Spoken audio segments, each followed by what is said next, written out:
Nous écouterons Mr. Loop à la fin de notre retransmission. Passons maintenant à la session questions-réponses. Vous êtes nombreux à poser vos questions. Merci et vous pouvez continuer à les poser.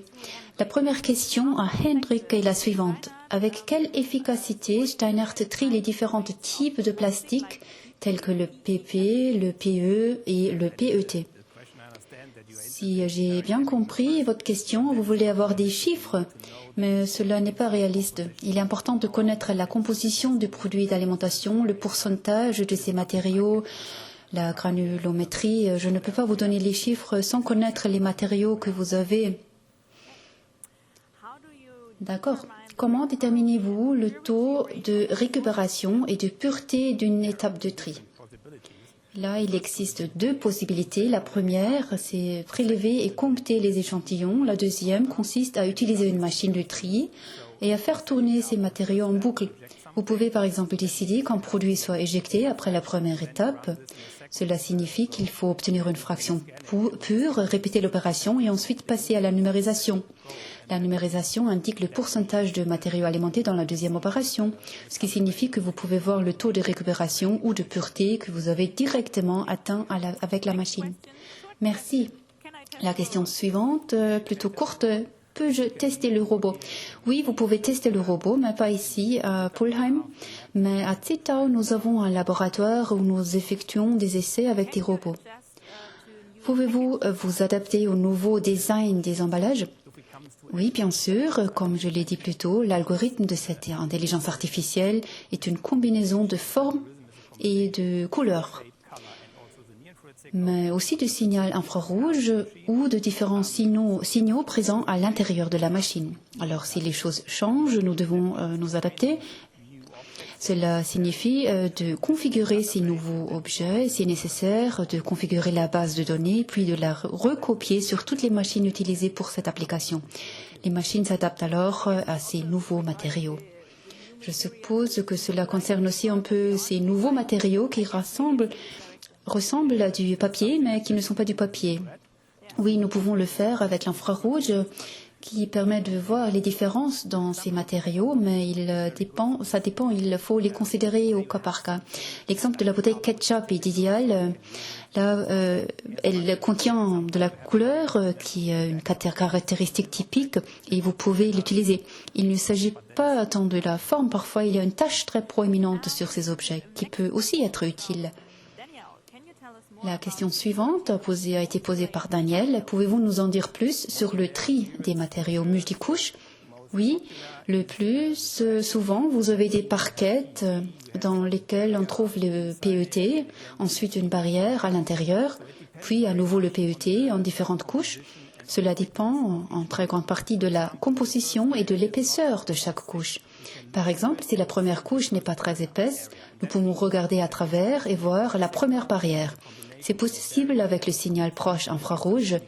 La combinaison de la barrière et du PET indique qu'il s'agit d'un objet multicouche. Si la première couche de matériau est très épaisse, nous ne pouvons pas aller aussi en profondeur dans l'objet que nécessaire. Dans ce cas, nous n'avons aucune chance avec le proche infrarouge et il faut donc utiliser l'intelligence artificielle et réaliser un apprentissage des objets. Pouvez-vous séparer différents types de déchets noirs? Nous avons commencé le tri des déchets noirs en 2014. Dans la vidéo, vous avez sans doute vu de très belles balles noires entreposées. Parmi nos clients, certains trient les déchets noirs avec des séparateurs optiques qui séparent les matériaux noirs des emballages ménagers. Nous savons de nos installations utilisées ici en Allemagne qu'entre 2,2 et 3% des emballages ménagers alimentés dans ces installations sont des matériaux noirs. Si vous ne disposez pas d'une telle technologie, ces matériaux finiront en refus. Si vous travaillez avec une machine Unisort Black, elle peut éjecter ces matériaux noirs. Nous savons par ailleurs que la plupart des matériaux noirs dans les emballages sont du PE ou du PP. Donc si cette machine éjecte le noir qu'elle récupère des pertes des autres machines, nous obtenons un flux de matériaux qui ne finira pas en refus. Plusieurs éléments entrent en jeu et je pense qu'en ce qui concerne l'objectif de taux de recyclage, la machine Unisort Black peut être la solution appropriée. parce qu'elle augmente votre taux de recyclage directement de 2 à 3%. D'accord, merci. La question suivante. Pouvez-vous analyser la teneur en chlore, le PVC et la valeur calorifique avec votre machine? Merci. Oui, c'est possible. Le PVC peut être détecté avec un proche infrarouge standard et ne requiert ainsi aucune technologie sophistiquée. C'est différent pour la valeur calorifique. Pour la valeur calorifique, la machine numérise le matériau pour indiquer si nous avons affaire à du papier, PET, etc.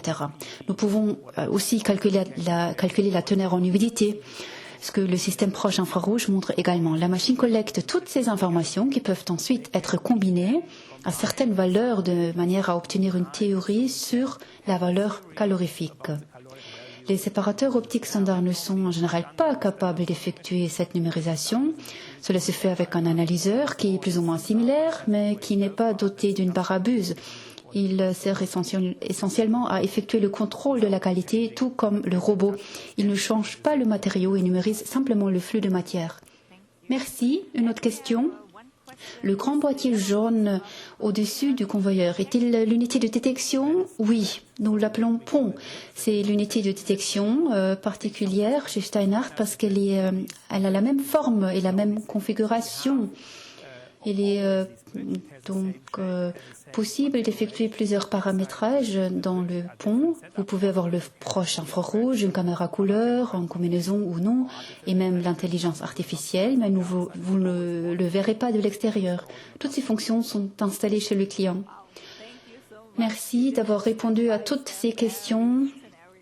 Je dois avouer une fois de plus que nous avons reçu beaucoup plus de questions, surtout concernant les pourcentages. L'équipe marketing de Steinhardt vous contactera pour apporter des réponses à toutes vos questions.